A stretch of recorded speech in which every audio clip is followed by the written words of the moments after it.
Buenas noches. Por el aniversario de la Facultad de Ciencias Sociales de la Universidad de Huamanga, me invitaron para hablar sobre las etnias de Huamanga antes de la ocupación de los incas. Y quiero hacer exclusivo esa presentación.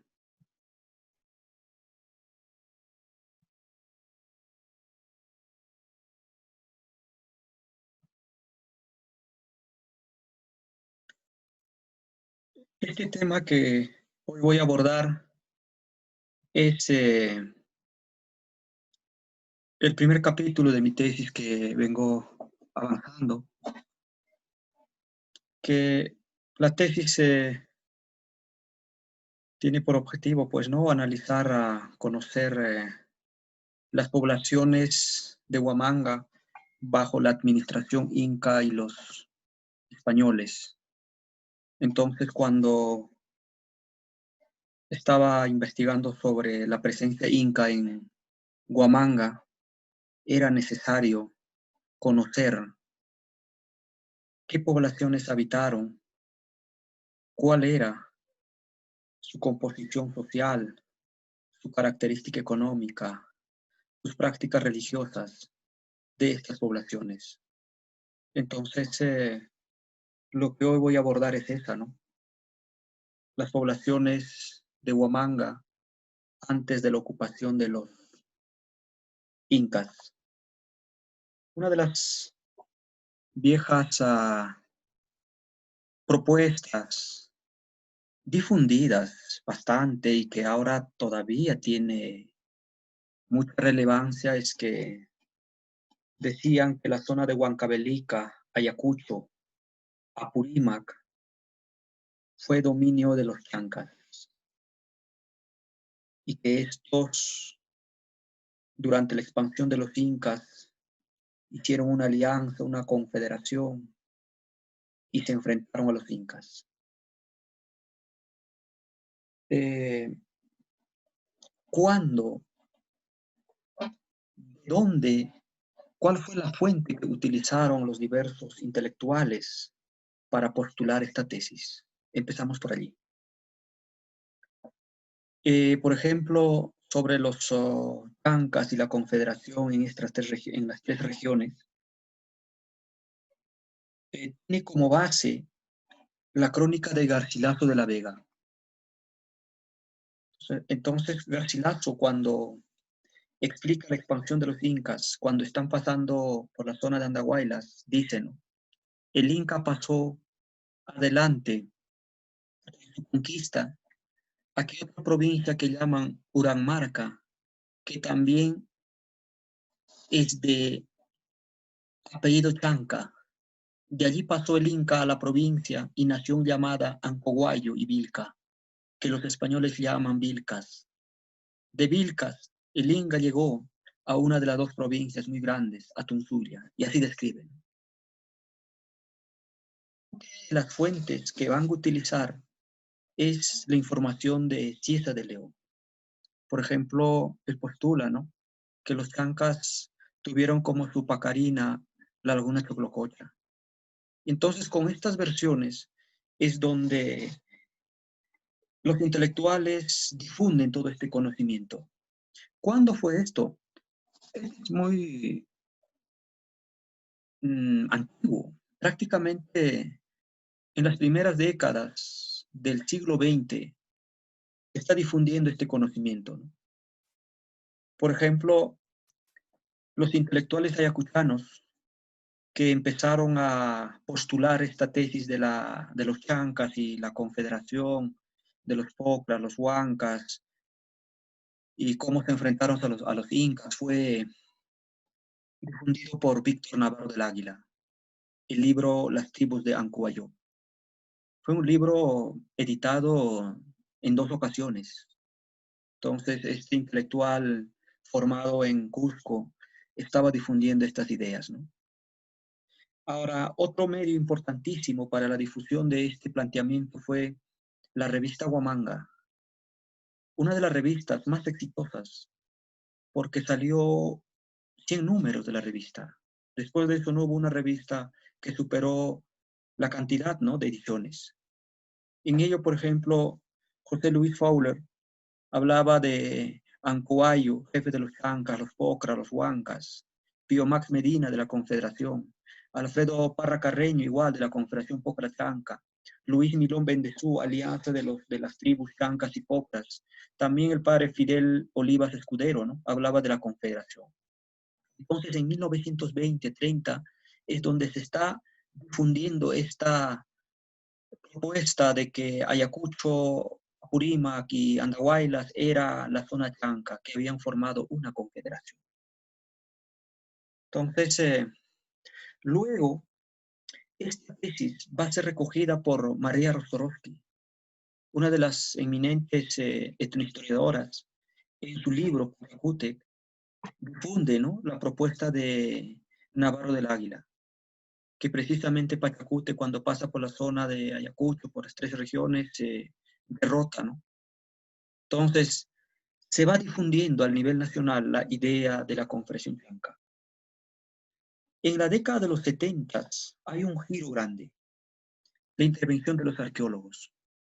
Pero antes de pasar a esto, enfatizo, las primeras investigaciones de los intelectuales de la revista Huamanga y principalmente de Víctor Navarro del Águila estaba basado fundamentalmente a base de crónicas. Crónicas. Ahora, en los 70, esta investigación de los intelectuales ayacuchanos se suma el aporte arqueológico. Por ejemplo, Lumbreras, en su famoso libro sobre las fundaciones de Huamanga, hace todo un capítulo sobre los chancas, los pocras.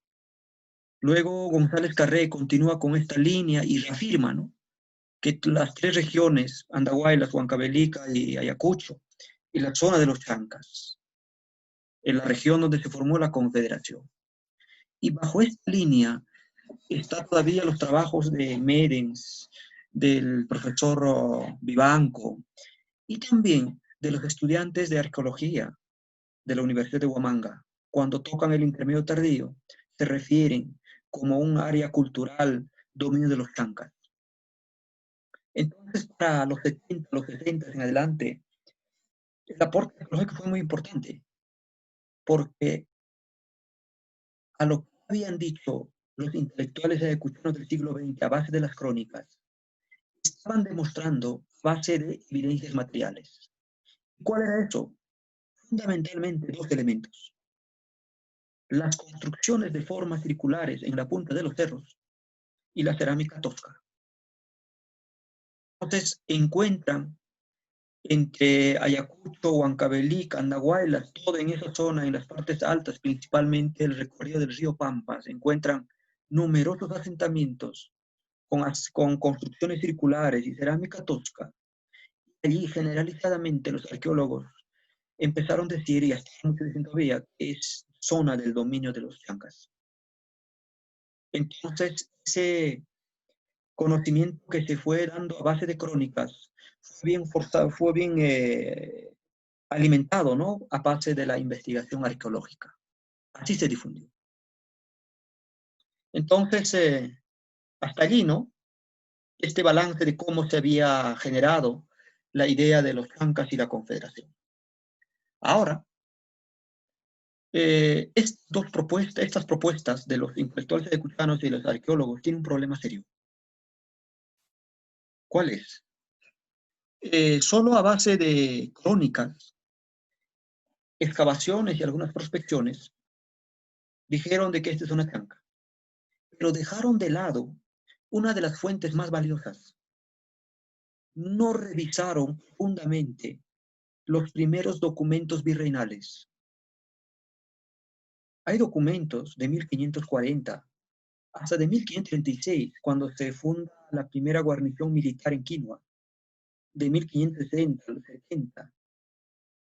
Entonces, cuando uno revisa los documentos, se sorprende, ¿no? Porque en toda la zona de Ayacucho, el río Pampas, Andahuaylas, Huancavelica, no hay totalmente dominio chanca. Amplío esto. Por ejemplo, yo este trabajo ya vengo haciendo hace años para presentar mi tesis de bachiller. Trabajé en la cuenca de Jaracha y cuando busqué documentos en el archivo COFOPRI, que poco se ha trabajado, por ejemplo, los diversos pueblos, para los títulos de los pueblos, aclaran si eran grupos originarios o si eran mitimaes traídos por los incas. Por ejemplo, Saxamarcas eran yauyos, grupo mitmas. El pueblo actual Lucanamarca es de origen huanca. Chapo es uno de los pueblos originarios de la zona de origen lucanas. Los huancazancos es un pueblo huanca, origen huanca, mitma. Así, ¿no? La ventaja de los documentos. Es que, ¿qué pasa? Comúnmente también nos ha dicho, ¿no? Que cuando llegan los españoles, cuando se dividen, cuando distribuyen las primeras encomiendas, las reparticiones, se decía pues, comúnmente que se hicieron pues a la deriva, estos no sabían y lo dividieron como sea. Eso es mentira. Cuando los españoles dividen las primeras encomiendas, lo hicieron de manera detallada e inteligente. Claro, pues era evidente, ¿no? Tenías que saber cuántos grupos indígenas tenías, qué poblados era dentro de tu encomienda, quién era el curaca, qué criterios controlaba. Entonces, los españoles hasta dejaron registros y algo más. Por ejemplo, los archivos que reviso, documentos que reviso en Archivo General de la Nación, la revisita de Lucanas, describe claramente qué grupos eran originarios y qué grupos eran mitimayos. Por ejemplo, en la zona sur de Ayacucho, hay diversos grupos mitimayos, los chupaichos, los moches, los condes, los cañaris, los yungas, los lucanas, único grupo originario. Por más, tenemos documentaciones ya publicadas. Otros arqueólogos sí lo revisaron, ¿no? Pero no detalladamente. Hay un libro muy importante que, por los documentos, es trascendental. El trabajo de Alberdi, donde publica, pues, ¿no? Documentos de los primeros encomenderos en Huamanga. Documento de 1540, que poco se ha utilizado. Allí describe claramente qué grupos eran mitimaes, qué grupos eran originarios. Las relaciones geográficas de Indias es un libro es una fuente muy usada. La tasa de la visita de Francisco de Toledo también. La revisita de Socorro, que está publicado ya. La monografía de Parinacota. Sí, un sinfín de documentos. También hay trabajos arqueológicos. En la parte sur, por ejemplo, Caterina Cherever hizo excavaciones en la zona de Lucanandamarcas. También en la zona de Andahuaylas hace Curin también trabajos sobre los chancas. Medens y Cherever también en la ocupación inca, ¿no? En la zona de Foras también hace análisis. También hay en la zona de Andamarca, en la zona de Negromayo, la investigación en la zona de Caniche. Incluso las excavaciones arqueológicas de Huari ayudan a entender un poco mejor este contexto. Entonces el trabajo que yo hago es un trabajo etnohistórico. Estoy utilizando aportes arqueológicos, aportes históricos, aportes etnolingüísticos, aportes antropológicos. Ahora, con toda esta documentación, aclaramos de que antes de la llegada de los incas, la región de Huamanga estaba poblado por varios grupos étnicos: lucanas, soras, angaraes, antiguos, incas. Los socorros no me queda claro todavía, pero ahí está. Eran los grupos, las etnias originarias: lucanas, soras, angaraes, antiguas y los chancas. Es decir, no era habitado únicamente por los chancas. Desde Huancavelica, Ayacucho a la zona de Andahuaylas, no era dominio exclusivo de los chancas, mucho menos el valle del río Pampas. Entonces ubicamos mejor. Los lucanas estaban habitando la zona sur, desde más o menos del río Pampas hasta las cabezadas de Ica. era una de las etnias más pobladas y más grandes. Los choras, la zona actual pues, de Querobamba, toda esa parte, ¿no? Los angaraes en la zona, una parte de Huancavelica. Los antiguas en las proximidades de Vilcashuamán. Los chancas, específicamente en la zona de Andahuaylas. Y una parte luego vamos a encontrar también en Pacos. Todos los chancas, la zona de Andahuaylas. Y no todo este territorio, como se ha dicho. Ahora, ya conociendo esto, aclaro este primer análisis, de que antes de los incas, esta zona fue habitada por grupos étnicos. Ahora, esto no es un hallazgo nuevo de mi parte.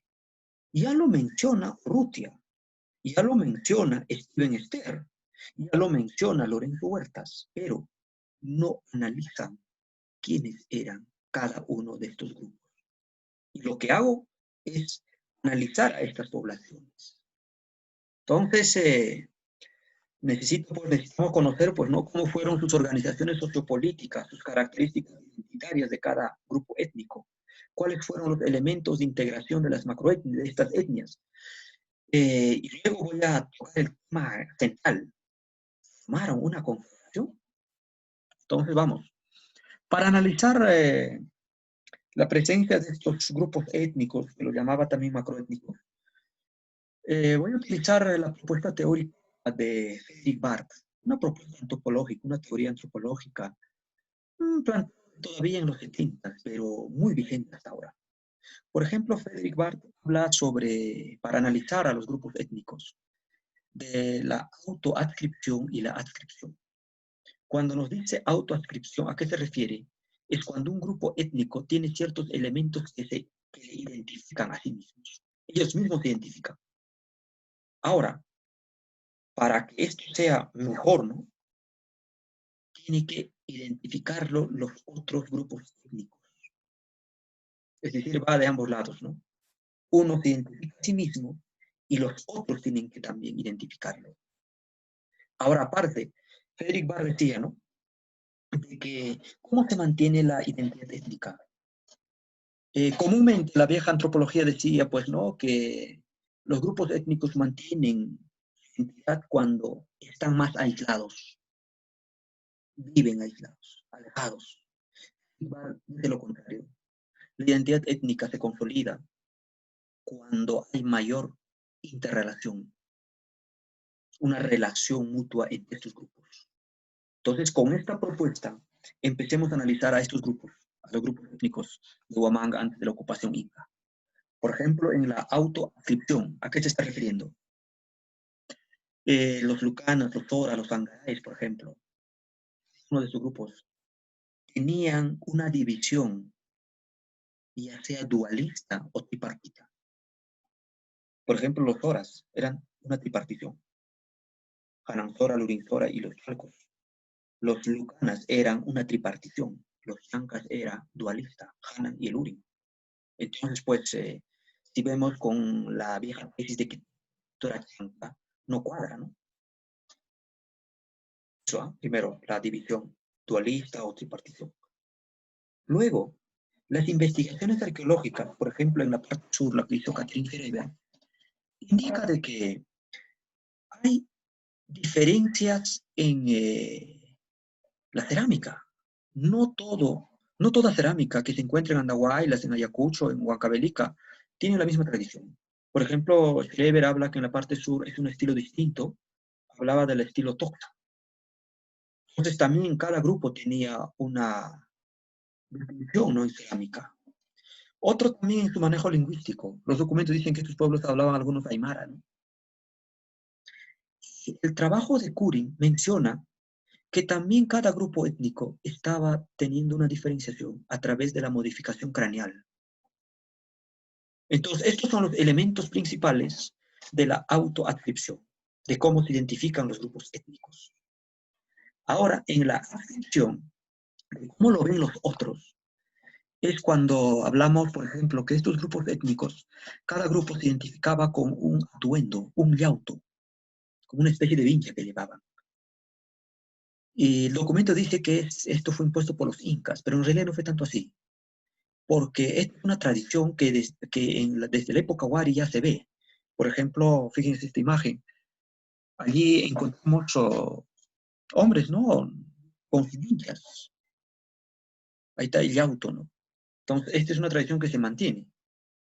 Ahora, ya un poco haciendo análisis de los documentos, los litigios por tierra, por ejemplo. En litigios por tierra, las primeras autoridades españolas indicaban que cada pueblo a qué pertenecía, a qué grupo, cuál era su origen.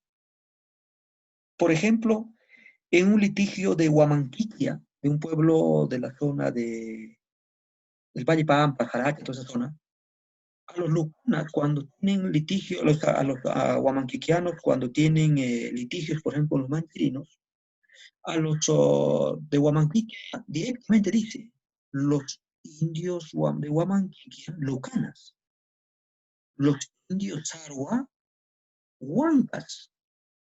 Y cuando se refiere a los manchiris, dice mitmais. Y a los taulis dice aymara, que también era mitmai. Entonces, ¿cómo no? Están describiendo exactamente a qué grupo pertenece. Esa es, ¿no? Lo que pasa, cómo describe los otros, ¿no? La adscripción. Ahora, otra pregunta importante es, ¿qué cosa les unía a estos grupos étnicos? ¿Fue la guerra? ¿Solamente la guerra? La propuesta es distinto, mi propuesta es distinto. Más que la guerra, estos grupos étnicos están unidos a través de la cuestión económica y la religiosa. Son los dos elementos claves de integración de estos grupos. En el asunto económico, por ejemplo, un análisis de los documentos nos permite decir, ¿no? Por ejemplo, en el Valle del Río Pampas, el Valle del Río Pampas tenían acceso tanto los angarayes y los lucanas. Allí cultivaban sus tierras. El maíz, ¿no? Claro que en la época prehispánica el territorio no es como lo que vemos ahora. El dominio territorial era el discontinuo. Más bien habla de control vertical, de bolsones cultivables, ¿no? Entonces, ¿cómo a un valle están llegando dos grupos y allí están trabajando? Los lucanos cultivaban maíz en Chupas, en la zona actual, pues, ¿no? En Chupas, y incluso allí Guamampoma tuvo tierras, luego en un litigio perdió. En Oyolo, los lucanas, en la zona de Paucar Sarazara, en la mar tenían tierras. También tenían, pues, en diversos sitios, ¿no? Sus hatos de llama. Obtenían minerales en varios sitios. Otro dato, ¿no? Los lucanas y los oras cultivaban en la cuenca del río Lucanas y Sondono. Estaban compartiendo los valles. Había una integración económica. En las altiplanicies de Jaraque y Parinacochas, por ejemplo, dice el documento, contaban la llama, o sea, eran por tierras donde netamente estaban criando llamas. En la parte central de Huamanga, más o menos actualmente el pueblo de Montero de Cachi, era el centro minero al cual estos grupos accedían, ¿no? Era uno de los centros más grandes, también otros pequeños había, ¿no?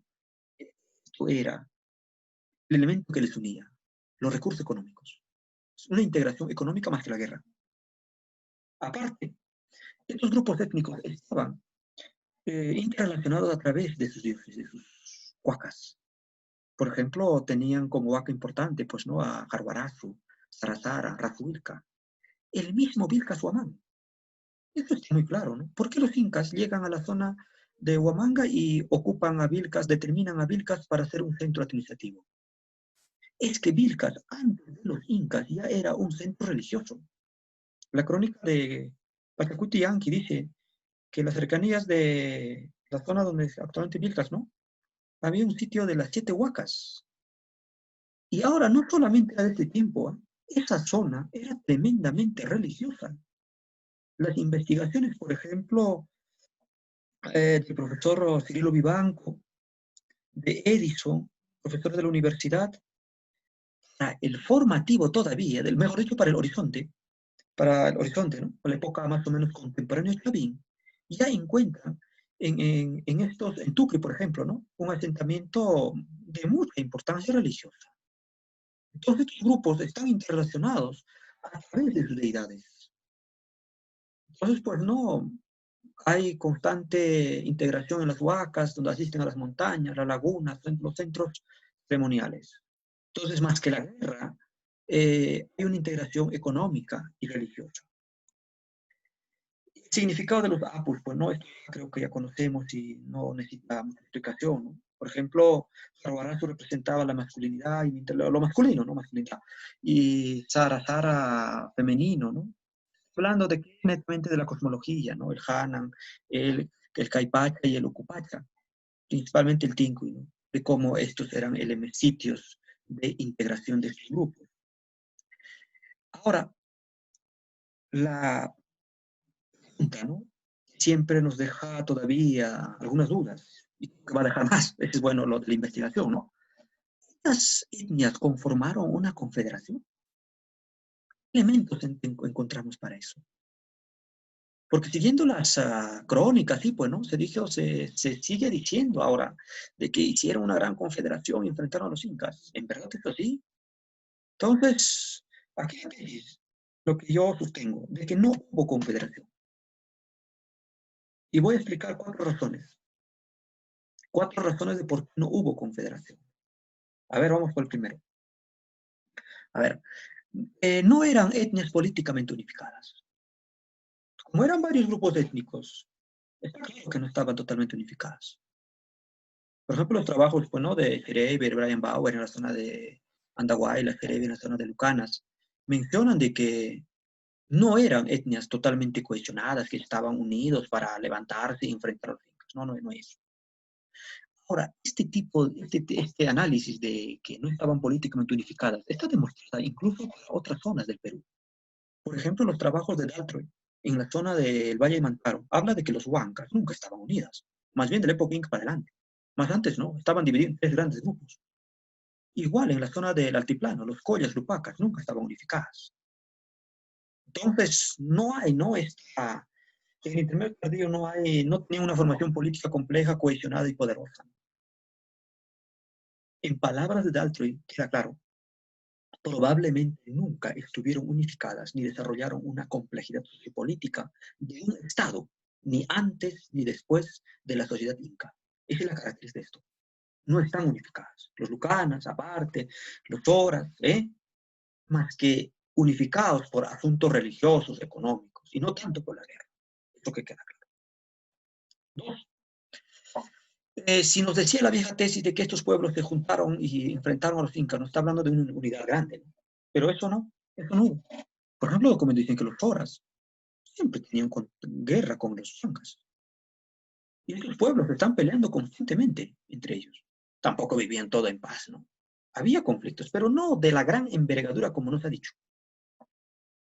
Entonces, yo luego adelante hablaré cuál fue la razón de la guerra. Pero esa, ¿no? Rivalidad entre estos mismos grupos. Y no hay mayor evidencia de que se unieron todos para enfrentar a los incas. Eso no hay. Vamos a sustentarlo con un dato. A ver, otro punto. Como encontraron construcciones circulares en las partes altas, casi todos generalmente dijeron que los chancas estaban en las partes altas por fines defensivos. Y señores, trabajos arqueológicos demuestran que eso no fue así. Por ejemplo, el mejor trabajo en la zona, por lo menos en la zona que tenemos, el mejor trabajo, esperamos que otros arqueólogos lo hagan. Andahuaylas, por ejemplo, Brian Bauer, cuando excavó 200 asentamientos de esa época, solo 3 asentamientos tiene características defensivas. En el Valle del Pampas, en la Cuenca Jaraca, la tierra que yo mejor conozco, el mejor sitio, una fortaleza, diríamos así, natural, es Pucallpa. Lo resto no. Están en las partes altas, sí, pero no presentan evidencias grandes de guerra. En el Valle de Lucanas, la única ciudadela que tiene evidencias de carácter defensivo es el trabajo de Schreiber, de cámara, varios trabajos que hicieron para la zona. Entonces, decir que estaba en las partes altas eminentemente para la guerra no fue. Por ejemplo, este señor Payasta, ¿no? Que está cerca de mi tierra, cerca de esto está la estancia de mi abuelita, conozco muy bien el sitio. Y alrededor, más bien son adaptaciones, construcciones, muros, andenes que están allí para sustentar bien los asentamientos, ¿no? Y no hay totalmente un muro, una tremenda fortaleza, no, nada de eso. Ahora, más contundente. La vieja tesis nos decía de que Estos pueblos formaron una tremenda alianza y se enfrentaron a los incas, hicieron confederación. ¿Cómo es posible que en la parte sur los lucanas no fueron incorporados a base de guerra? Está muy demostrado.